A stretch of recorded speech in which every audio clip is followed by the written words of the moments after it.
Welcome into the Warzone Sports Network. I am your host, Tony Tucker. This is the podcast version, the audio version that we do.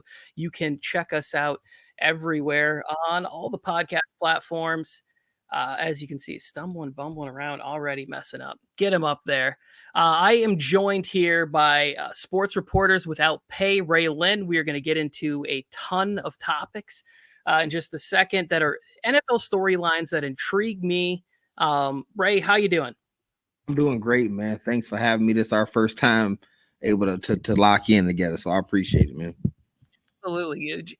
I'm very excited for the NFL season. It's my favorite time of year, right? Like winter comes, soup starts tasting better again. The leaves are changing because we don't get any snow out here in LA, but I can drive up to the mountains. It's just sort of like it feels better. You get to put on sweatshirts again. It's nice.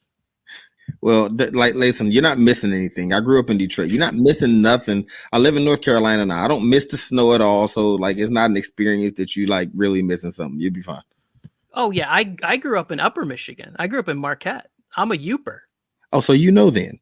I know. I don't miss the snow. I'm just saying I miss the time of year when the leaves change colors, the pads start to crunch, and football season is upon us. It's exciting. It definitely is. The first topic that I want to talk about that is something that is really intriguing me, and I feel like everybody's talking about it, but that is the rookie quarterbacks, right? And who it is and who's going to succeed and who's going to flourish and whatever. And I think that it's really kind of rare to see 3 starting quarterbacks on day one. Like we're going to see Mac Jones, Zach Wilson, Trevor Lawrence, all starting from day one. And that to me is compelling, interesting. Like the case could be made. It should be 5. Agreed. I want it to be 5. Yes. Because most of us feel like right at this point, Jimmy Garoppolo and Andy Dalton are placeholders, right? Yes. But the future is definitely Justin Fields and Trey Lance. So you talking about 5 rookie quarterbacks that this could go down as, one of the greatest, if they're marginally successful, it can go down as one of the greatest draft class ever for quarterbacks. 5 guys, top 15 picks, 5 guys, and they're all going to play this year. Well, yeah, not only could it go down as one of the best, but I think this is one of the best prepared draft classes we've ever seen. Like we're seeing a lot more of these elite 11s. All of these kids grew up with quarterback coaches, which is something that really interests me. Like my nephew is a standout athlete out here. He's 11 years old. He already has a quarterback coach. He's 10 years old. He already has a quarterback coach. He's already working. And it's the same thing that these kids went through. And they've been competing at the highest levels, in high school and then in college. And now they're drafted to the pros. To think that there's 5 quarterbacks that could be ready to start in the NFL on week 1, to me is mind-boggling. And I think that they're all in pretty good situations, right? Like with New York Jets, they're in a rebuild mode, but they brought in a defensive head coach that I think is going to allow him to kind of be him sort of his improvisational self. But at the same time, he's going to try and play defense, run the football, keep it easy. Trevor Lawrence, is with a guy who's won everywhere he went in college. We'll see if that can hold over. Kyle Shanahan, they think this man is a genius, like Justin Fields. He's coming from the guy who got to see the Patrick Mahomes and Andy Reid transition. Well, so speaking of it's evolution, right? Like you can thank your predecessors for this, right? If you go back, let's just say the last 7-8 years, like Russell Wilson, nobody thought he was going to start from day one. He did. And then they had a lot of success. Most people probably feel like Mahomes should have been starting from day one. Like after you saw what he did, you go, we should have started him from day one. Same thing with Lamar Jackson. Maybe we should have started him from day one. Dak Prescott comes into camp not expecting to start. Romo gets hurt and they go 13-3. So, and then last year with what Burrow was doing before he got hurt and with what Herbert did the entire season, again, evolution, people are like, these guys are ready from day one. We don't have to give them the Aaron Rodgers treatment, so to speak. They don't have to sit behind the veteran for a year just for the sake of sitting behind the veteran because that's the thing to do. Let's not throw a young guy in the fire. No, these guys be ready to play. They be ready to play. So And I think last year had a lot to do with that. Herbert and Burrow both looked phenomenal. Kyler Murray looked phenomenal from day one. Well, so on top of that, the league has become more pass friendly, right? The rules, the DBs can't press, they can't be as handsy as they were before. But now you're also at the same time seeing you can't hit the quarterbacks anymore. So it's a lot like if you were going to put these rookies in and they were going to be back there and they were going to get blindsided, now you can't land on them. You can't make contact with their head. Their wide receivers have a better chance to get even a margin of separation because you can't be as physical with the wide receivers. So that helps them. But then it's like, then it comes down to like your decision making, like crunch time plays and stuff like that. And these kids are processing material so fast now. It's impressive. Well, like you said, the rules, the whole environment is now designed for them to be more successful instantly, right? Like a lot of the things that quarterbacks of yesteryear may have had to deal with. Again, the physicality, you can't touch them anymore. And now your wide receivers are, like you said, they're able to get more separation, which now makes your job easier. So that decision making, you don't have to make that decision as fast, right? I mean, like it's a lot of things that factor into they have the opportunity to be more successful. Now it's just a matter of learning the game. Like you expect your lows, you expect your highs and lows with young quarterbacks. They're going to make some bad throws. They're going to make some bad reads, but you'll live with that. The main thing is they're protected, right? Like they're protected and they look amazing very fast. Like even Peyton Manning's rookie year, he didn't look awful, but the numbers would suggest he wasn't that great, man. Like you got guys coming in. It's unreal what these guys are doing now. Like Josh Allen, young, year 2, year 3, MVP candidate. Like it's set up for them to be successful. So there's no need in waiting. That's why I don't think like Trey Lance shouldn't wait. He's your quarterback of the future. Justin Fields, like Andy Dalton isn't your quarterback of the future. Yeah, he's not. And I think that's what we saw with Cam and Mac Jones and stuff like that. And my prediction for the Patriots was 12-5 with Cam. It's still 12-5 with Mac Jones. Like it didn't change that much to where it's like, I think that the Patriots can still win because they're going to run the ball. The emergence of Ramondre Stevens. I like that little Taylor kid. He's a little small, but he can make plays and Belichick McDaniels will find ways to get him the ball. You got the tight ends. Like it's still going to be a pretty similar setup even with Mac Jones. And now you telling me that you're getting the more accurate passer of the two? And you know what's interesting about that? I said this the year the Philadelphia Eagles won the Super Bowl. To this day, I tell people, if Wentz stays healthy, they don't win it, right? That's just my opinion. There's something about sports, this idea that we rally around the underdog, right? Like when it's the backup quarterback, now the team is playing harder. It's like, we're not going to allow you to fail. The Patriots are going to rally around the rookie. They're going to play hard. They're going to play harder for the rookie than they would have if it was Cam. And it's not a knock on Cam. It's just one of those things. It's human nature. Like it's the rookie. We're going to get behind him. We're going to push him to success. Like the offensive line is going to block harder. Like the wide receivers are going to run routes harder. Like everything is going to be like they're going to rally around that guy and they're going to win. Like you said, 12, 13 games. And the world will be shocked. Like Mac Jones will be like we talked on another show earlier. He's going to probably win Rookie of the Year because they're going to win games. So, yes, he is. All right. So going from rookie quarterbacks to a couple of rookie head coaches that excite me, and I am with a Lions fan here. So let's just jump right. Bite a kneecap off. Yes, sir. Dan Campbell. I said this on a show yesterday that I am so excited for his press conferences. Like, I just want to see this nonstop. We're going to bite a kneecap off. Oh my goodness. Just imagine that was him relaxed and excited. Imagine after a close defeat, Ray, imagine your Lions. He's going to come to the microphone. You guys miss a field goal or somebody hits a last second touchdown on you. Cause his emotions are right on the surface. Like it's going to be unfiltered. It's gonna be so unfiltered. Great. As a Lions fan, it's a sad thing that somebody who's not a fan of my team is looking forward to my coach's press conferences. Like they don't care like that we're gonna go 3-14. Like we're gonna go 3-14 or 4-13 or something like that. But our coach is gonna be like I could easily see him having one of those viral you played to win the game, or they are who we thought they were. Like, he's gonna have one of those. Bite a kneecap off is gonna be like, he's gonna have those kind of viral moments, and our organization will now be on the map for that. I mean, I guess it's better than being on the map for going on 16, but our new coach is very exciting, to say the least. I don't know if we're gonna have that much success this year. We downgraded at quarterback. Yeah, it's rough being a Lions fan. It is. I went back home recently for a couple days, and I was talking to my friends that were Lions fans, and somebody came up to me and they were like, because they know that I watch and follow football just insanely close, and they were like, "Who's Khalif Raymond?"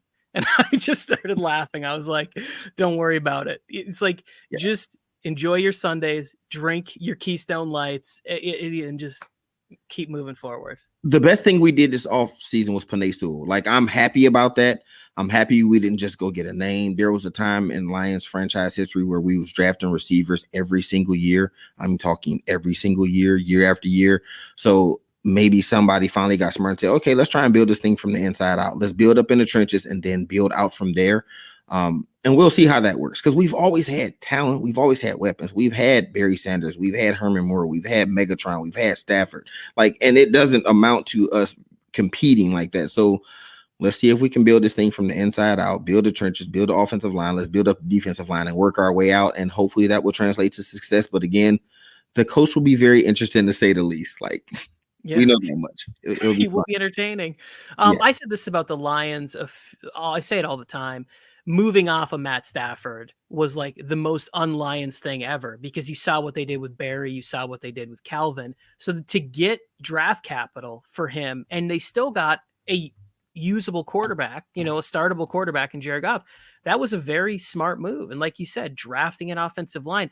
I do remember the years that they were drafting Charles Rodgers and Mike Williams and Brandon Pettigrew and Eric Ebron and just Roy Williams. They just were relentless with picking these offensive players that it's like, you can't get them the football no matter how talented they are if you don't have any bodies up front that are worth a dent. You got to have somebody up there that can give Stafford a little bit of time, or Orlovsky, whoever you got back there. If you ever just go to YouTube and watch a highlight reel of Barry Sanders and watch how many of his highlight reels start with him running for his life in the backfield. None of his highlight reels are out in space 5 yards beyond the line of scrimmage. Just like cut, move. Now he's at -2. You know what I mean? It's like that was the life. And then they did the same. We've never ever had a above average offensive line.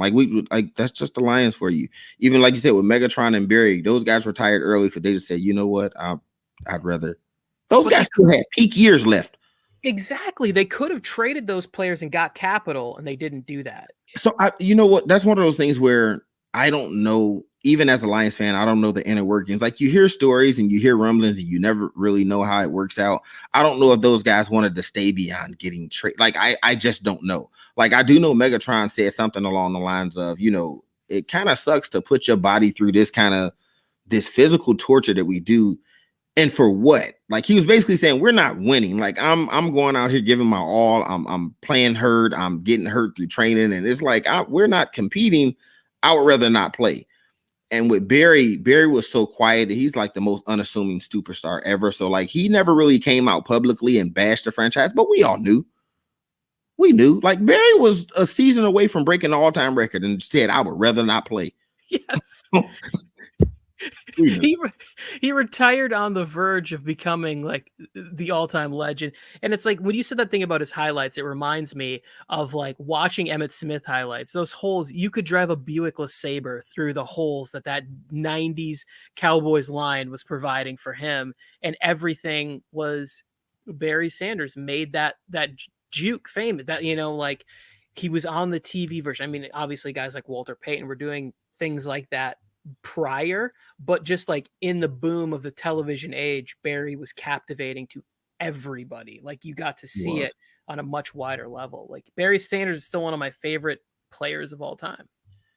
So on your topic of coaches, I mean, we talked about Dan Campbell because he's exciting, right? And I'm a Lions fan, but I'm very interested to see how Urban Meyer and the Jags fare. I heard something on TV the other day, and they made a very good point. They said Urban Meyer handpicked when he won. Like he's been watching Trevor Lawrence for years. He knew he handpicked. He chose to come coach right now the year Trevor Lawrence was coming out. So he basically handpicked his quarterback, right? He handpicked his guy. And with the history of college coaches who've had a lot of success, the Nick Sabans, right? Like not faring well in the pros. I'm just very interested to see how this works out. Obviously he's already had some bumps in the road with I can't remember the guy's name that he hired and had to get rid of, and then the whole Tebow fiasco. So like it's not off to a great start, but he does have Trevor Lawrence. So that's the coach I'm most interested to see, like his transition from college to the pros. Even like some of his antics and his tactics they've talked about during the offseason, like he's dealing with it kind of how he would college players, and that hasn't worked out for coaches in yesteryear. So that's the coach new coach that I'm most interested in seeing how he fares this year is Urban Meyer. And I thought that Tebow was that bridge for him, right? Like I believe that Urban Meyer will be successful. I believe it'll be a short stint though. Like I think the Jags will be competitive this year. They won't be any good. I have them at about 5 wins in my projection. But I honestly, this is what I believe. He doesn't stay anywhere too long. I think within that, he gets them to a playoff team, maybe year 3.5 he leaves due to health reasons, or like some of the other things that he's like left organizations before. I know how many times he gonna leave somewhere because of health issues just to come back somewhere else and take jobs. I know I always find that very interesting. But I could see a situation in which he's just like he realizes it might not be able to get to the Super Bowl or whatever. And obviously that's a realistic thing when you talk about the Jaguars, but in this past draft, the mistake that was kind of talked about was, why didn't you get an offensive lineman? You get Travis Etienne Jr., who's a great player and a great weapon, but you already who won't play this year now. Yes. And now that pick looks even worse because you probably, they had a pick early in the 3rd round. They could have maybe moved up from that or something and still gotten Etienne, but also gotten an offensive. Whatever it is, it's ultimately fine. But this is the way I look at this. Like if I'm Eric Bieniemy, I'm staying with the Chiefs to either replace Andy Reid or take the Jaguars job when he like I either want Patrick Mahomes or Trevor Lawrence. Like if I'm Eric Bieniemy, like I'm really trying to strategize like what I'm doing, and it's either with the Chiefs or I'm waiting for that Jaguars job to open in like 2025, 2026, whatever. Urban won't be there long. That gets to the conversation we were just having off air where it's like when the opportunity or that door opens to be a head coach, which is only 32 of them, right? So like when that door opens and you have that opportunity, like I get what kind of clout do you have to be able to turn a position down and go, no, I'm gonna wait on this one. Like that I guess that's a difficult like bridge to cross where it's like, I don't want to go coach the Texans right now. I don't want to go coach the Texans right now. No, I don't want to come hang Gruden in Las Vegas. No, I don't want to do that either. So that's the interesting thing. Can he wait it out? Can he wait it out until Andy Reid retires or until a preferable job opens up? I think why not? Why would you want to be in a David Culley situation? You want to take the job, but it's like head coaches get paid a lot more. It's to me, like if you believe in yourself, wait till the perfect job opens up. Like he didn't take that Texans job because he knew that Deshaun Watson also didn't want to be there. It wasn't like that was wasn't an accident. Like if he knew that Deshaun was going to be not, there and happy and not disgruntled, he probably sticks around, like it's the same thing with Nick Sirianni. He's another guy in Philadelphia where it's like, I don't really know what that's going to look like. Like I don't know what Arthur Smith is going to like. Arthur Smith doesn't have Derrick Henry anymore. He doesn't have AJ Brown. Like now has an offense that's a little different. Brandon Staley probably walked into the best possible position. Like you walk into a position and you get Justin Herbert, right? Like that, like you can't ask for more than that. Like saying we was talking off air with guys taking new jobs, and most of the time when new jobs open up, it's in bad positions. Like being the #1 draft pick, like you're going to like when people are looking for a new head coach is because like you don't walk into great situations. So some are better than others, though. Some are much better than others. So yes, Brandon Staley. Go Chargers, go. There it is. Time to bolt up, everybody. All right, let's move on to another head coach who's there. He's cemented, but that's Mike Tomlin, and I really think that he has a really tough year ahead of him because here's the thing: if everything goes right for the Steelers and they're 13-4, 12-5, and win this division again, and Ben plays well enough and then plays close in some playoff games, and they're just maybe an offensive lineman or two or a defensive player away from taking the next step, Ben's going to want to come back. He's going to want to run it back, right? And then that drags out this process. Now, let's say worst case scenario to me. Ben Roethlisberger is awful. When do you sit him down and say, hey, I kind of need to see what I have in Dwayne Haskins? I think we kind of already know Mason Rudolph isn't the guy. But Dwayne Haskins is still young. He was still a very high draft pick. I think that you kind of need to see him play. Like, Mike Tomlin has never had a losing season, and I think that he's going to be flirting with it this year at sort of that 8-9, 9-8 year.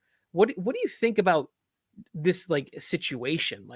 That's the interesting thing too, because adding this 17th game ain't no more 8-8. So ain't no more 8-8, and that's the one I would say. Whatever Tomlin does, you have to trust him again. The guy, it's funny to me how every other year Tomlin's on the hot seat again. This guy ain't never had a losing season ever. Been coached since 2007, never had a losing season. But I would say with the way we saw the Steelers organization as a whole, and more specifically Mike Tomlin handle the situations with Le'Veon Bell, the situation with Antonio Brown, the Steelers organization has showed that it's going to be the organization over the player every single time. Right? No one player is going to be bigger than the organization. No one person. One, like what they say on the one band, one sound. Nobody hears you, they hear the band. It's not about you, it's about the team. So I don't think when the time comes where it really looks like Ben doesn't have it, I don't think Tomlin is gonna have a problem saying, well, that's it. Like we gonna move on with the kid. I would just hope that they do it in a way where they just tell him that, hey, this is what we're going to do, right? They don't go draft a guy at number 6 and you think you come into the season, hello, Eli Manning, you're preparing in the offseason to play, and they go get another guy. Like, they have Haskins there already. Ben Roethlisberger has to know his days are numbered. So, yeah. And who knows? He may land on his feet, man. We see older quarterbacks that are with one franchise. We just saw it with Brady, right?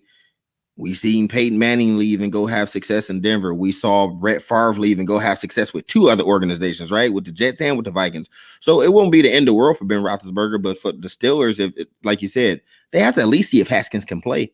And I think when that time comes, Mike Tomlin is the one guy that I would say I don't think he's going to have a problem crossing that bridge at all.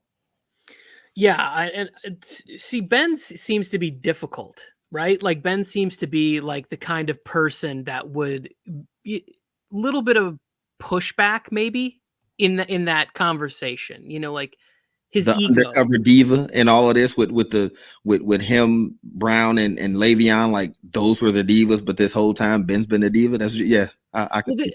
I feel like they've kind of protected him. I don't think that he was just like, shucks, Johnny Humble over there on the sidelines.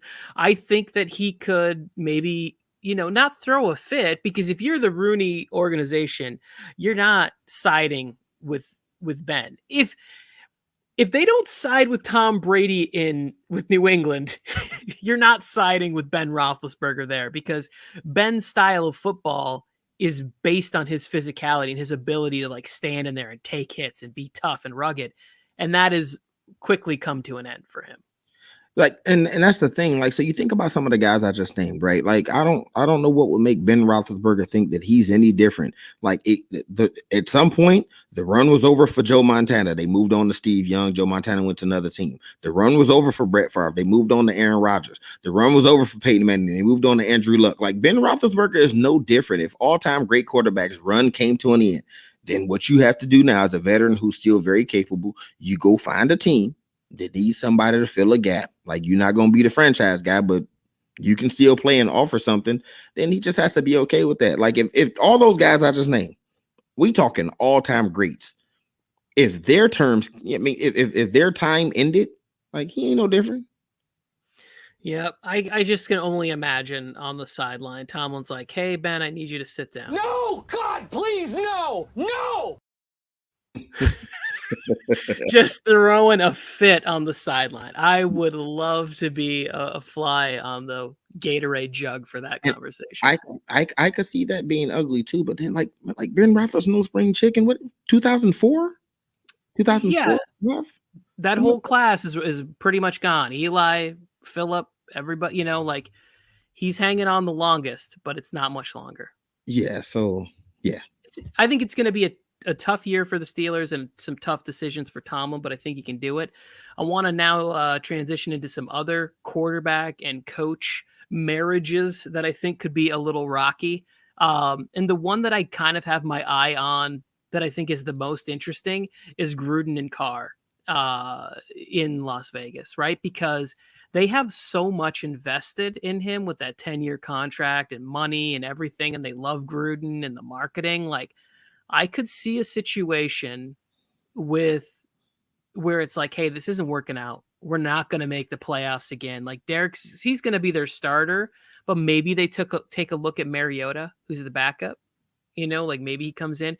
Maybe there's a little bit more of a push for let's take another swing through the Aaron Rodgers trailer park and see if he wants to relocate out here to Booby Tassel Town in Las Vegas. Like, who knows what they do at the quarterback position if it's a bad year, if it's a bad marriage, a bad relationship continues there. And it is weird because it got dark really fast. Like him and Carson Wentz are the two quarterbacks I look at and go, man, it was all good just a week ago. Like it was just 2 seasons ago. The Raiders were 13-3 or something like that. And he was like the MVP candidate. And now he's a middle of the pack. Again, he's formidable, right?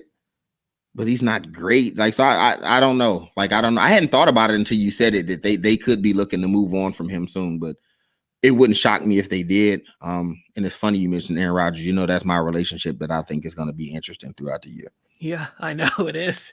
And imagine how much easier it is for them to move off if your storyline is right and they are like only a 10-win team or something, and it's fighting back and forth and he sits out or whatever. He has an injury.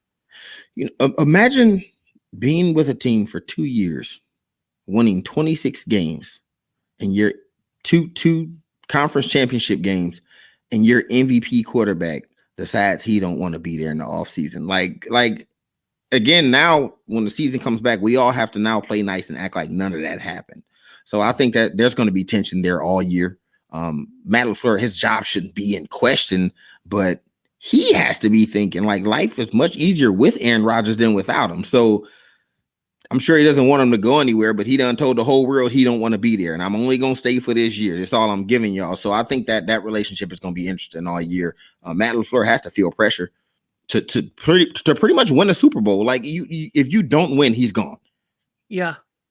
So I think even if they do win, he's gone. I think either way, he wants to be out of Green Bay. And he also kind of wants to not look bad or not have like a bunch of people angry or upset with him.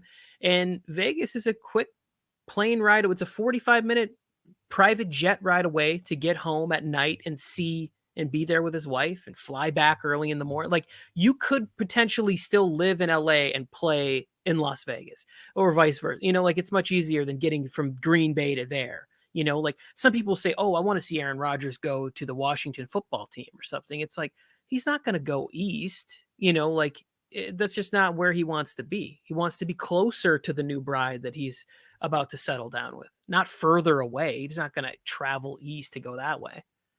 And there's really not a whole lot of other options like out west, right? San Francisco just drafted their guy, right? Russell Wilson don't look like he's going anywhere. We talked about that off air too, Russell and Pete. Right? But the Vegas makes the most sense, right? Like the Broncos too. Both got their guy. The Broncos, I could see it. I just don't want it to happen because that defense is so good, and I'm a Chargers fan. Like I just don't want to see that happen. Do you know how much pressure that would be? Oh, to go there after Elway and Manning, and especially considering your storyline would now be exactly what Manning's was, right?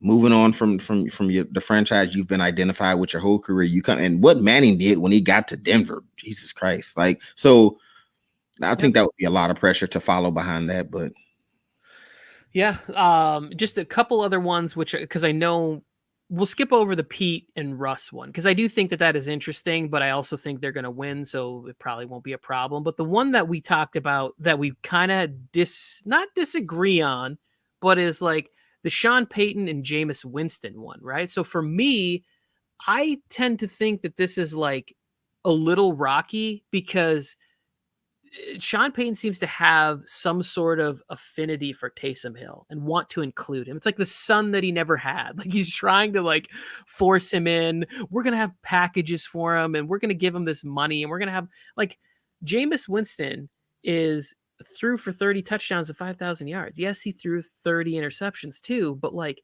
he came there. He's playing great. He's got all the talent. To me, it just seems like it feels like there's maybe an opportunity for Jameis to feel underappreciated or something in that, where he's like, well, why, how come every time we get down in this area, you keep bringing in Taysom to run these wildcat situation type stuff, you know, these RPOs and taking away my shine and my numbers and all that. So the only mention you and I had of them off air or on a previous show was I was saying that the Saints were going to win a division. And I said, Jameis is about to shock the world. I can't for the life of me figure out how this was ever even a competition, right? Like Taysom Hill has done nothing on an NFL field wearing a Saints jersey that made me go, I might want to go with him over Jameis Winston. So I could definitely see where, like you said, like Jameis came there when he could have went somewhere else. He could have went somewhere and been a stopgap for a team, right? He came and decided, I want to come to the Saints. I want to sit behind Drew Brees for a year. I want to learn the system. I want to be the guy. Like we all knew Drew Brees' time was coming.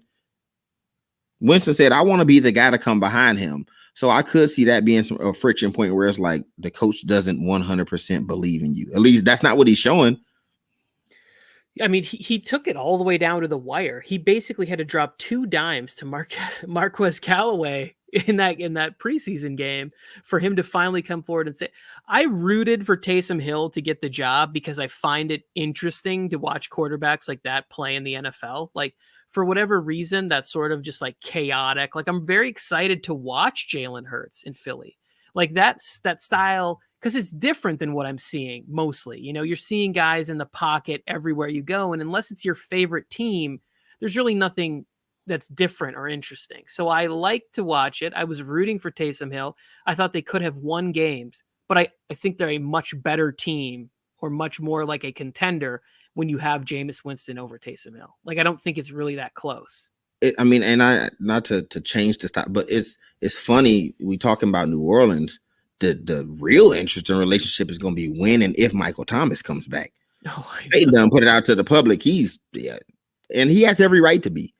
He has every right to be upset at that, man. So, and Jameis has to be feeling like, Jesus Christ, I get the starting job and my number one. You mean like he has to be feeling some kind of way about that too. So if and when Michael Thomas comes back, that'll be an interesting dynamic between him and the starting quarterback and him and the coach. We'll see how that all works out. I hope that Michael Thomas walks in. I'm thinking I'm back. And just let's dominate, right? Like Michael Thomas, just get back and play some football. Like I get why he's upset and there's hard feelings and whatever, but let's just play some football. You're in the prime of your life and your career, and you just broke these records. Like I think with Jameis too, like I think he can be great. That's why I said I have Jameis Winston is my underrated MVP pick. Like if the Saints mess around and win 12 games, like he's going to put up the numbers, and the numbers are there. He's going to put up numbers. He's going to check down all season to Kamara, but his passing yards are going to look great because of it. Like, so the numbers are going to be there. I think he will play well. I'm hoping that the year under Breeze helped him in some kind of way, but he's in the premier, like he's in the perfect situation, right? Like his backup, and that's the one thing though, like you said, with this affinity that Peyton has for Taysom Hill, does he have to look over his shoulder all season? Yeah. He shouldn't have to. Like Taysom Hill's not like, yeah. Well, it's not even that that he would make Taysom the starter. It's that he would bring him in to steal some glory, right? And disguise it under it's the betterment of the team, as if Jameis Winston isn't 6'4" athletic and could run the RPO himself. You know what I'm saying? It's not like Drew Brees came out because he was old and couldn't move around anymore. Like, and if Sean Payton was taken off Drew Brees, Hall of Famer, all-time leading passer for Taysom Hill, best believe Jameis Winston's coming back to the bench inside the 10-yard line. And but so on the flip side to that, if you're Jameis Winston, if you take the humble route, same thing I just said about Ben Roethlisberger. If this happened to this quarterback, and this quarterback, you're no different. If Jameis Winston looks at it from a standpoint of, well, they took Drew Brees out too. So if he takes that approach, then he may be okay. If he takes that approach to it. It definitely is going to be something I want to see, and I cannot wait to see it. Let's go to our final topic here. Got about 5 minutes left. And that is the return of the home field advantage. Fans are going to be back in stadiums. I'm very excited about having fans. I like the real crowd noise. I like the shots. I like the reaction, the disappointment. Like, obviously, like I'm helping create a sports fans network where we do nonstop live watch parties, and we're here, like, and we enjoy reacting live with people. I love those shots when they come in and it's a big play. The people freaking out when DeAndre Hopkins grabs that ball. The disappointment when Mitch Trubisky throws another interception or whatever it is, and you see the devastation of the Bears fans. It's just like they're crushed. So, like, I'm excited for it. But the more I was thinking about it, I was like, man, some of these places, like, I think it really helps out the Bills, right? I think it helps out the Seahawks. Like, the Seahawks have a very tough schedule, but getting 8 or 9, however many home games they have up there with those fans back in the building, the Chiefs, it really helps out. And then I think we'll see how it works out at SoFi, right? Like, the Chargers are in a new building. Like, are people showing up there in the powder blue? The Rams are in a new building. Are those really just going to be away games for them like they've been in the past at some of these other stadiums? So, like, that's an element of the game. I'm excited for it to return, and I'm going to be watching to see who I think it helps out a lot. And it's funny you said that. Who knows this past year, right? Who knows how that's going to affect these rookies we were talking about, right? Like they will have never played in a stadium that loud with that, like, you know, you can't hear your signals, you can't hear your audibles, all that stuff. So that'll be interesting. I would just like to say that for how much you were excited about, you know, fans' reactions, be it good or bad. And then you said the crushing, like, I want you to know that as a Lions fan, how many times I've been on the side of the crushing. Like, I've been on the, you know, the Megatron, like the Megatron rule, like the catch that wasn't a catch, the Seattle Seahawks catch that wasn't a catch, but it was a catch and got batted out of bounds, the Aaron Rodgers phantom face mask, and then the Hail Mary. I've been the Dallas Cowboys playoff game where they called it. Have you ever seen a penalty flag picked up in a football game? Like, I've never seen it. I've never seen the ref say, "Oh, I made that call, my bad." Like, that's what happened to us in a playoff game. So as a Lions fan, I have been on the bad side of that so many times. But how many live football games have you been to, Tony? I don't know, like half dozen, maybe 5 or 6. So then, you know, it is an experience like no other, man. I'm more so happy, not for the sport in general, but just for the fans to be able to go back to live games. I live here in North Carolina. I got tickets one year to the Lions versus the Panthers, right? And I get there, you know, they have that teal and we have that Honolulu blue. And I see all this blue and I'm thinking it's all Panthers. Man, Lions fans travel. Like, there was a lot of Lions fans at this game, right? And I'm in the stands having a blast with fans. We talking, we yelling at each other, but it was all in fun. And then I went to another game, man. I was on like the 25-yard line, 7th, 6th row, and fans are just, man, Jesus Christ. It isn't, again, I encourage anybody who's never been to a live sporting event, especially football, go to a game. It looks way different on TV. You only see when they snap the ball to the quarterback. When you live, you can see the receiver that he missed 15 yards downfield. You're yelling, he's open, right? So I'm happy for the fans to be able to go back out and just experience live sports. In a grand scheme, it's a good sign of our world returning to some sense of normalcy. So I'm happy just for fans to be able to go out and be fans again. So that's my take on fans coming back to the game. That'll be a lot of fun for everybody. It is. I'll get to see Tom Brady in person for the first time. My brother just bought season tickets to the Rams, and they play week 3 Bucks Rams here, and so he offered me one of his tickets. I was like, fantastic, can't wait to go. It's gonna be great. You boo and you heckle him. You boo and heckle him. I will have my Tom Brady retirement shirt all ready to go. Like, I'm ready to carry you into retirement. He won't. I've already picked Tom Brady as MVP and the Bucks to win the Super Bowl, because it's just, as far as I'm concerned, it's just over. It's just Tom Brady's world. I just unfortunately live in it on a daily basis. I would like to thank Ray Lynn from the Sports Reporters Without Pay. Check him out on Facebook. He is now on Twitter. If you are watching this on Twitter, he's tagging the tweet. Follow him. Conversate, basketball, NFL, sports talk. Did I miss anything else? No, man. I thank you for having me. It was so random too. Like, just, hey man, you want to come? Yeah, sure. I'll come on over. So yes. I appreciate it, man. We're gonna have to start doing this more often. And yeah, we'll talk about that privately. Warzone Sports Network. I believe Friday Night Wars has been canceled, as Mike is on a suspension for talking mess about the Raiders. It's a whole inside thing. We won't get into it. But tomorrow we will have the Fantasy Football Speakeasy, which is a fantasy show. Fantasy Football Wish List will be on there, and we'll be giving out our sort of like our ideal fantasy football draft cheat sheet type of a deal. It'll be fun as we finish up our fantasy football drafts. We thank you so much for jumping into the Warzone Sports Network here. I've been Tony Tucker for Ray Lynn. Until next time, everybody. Peace.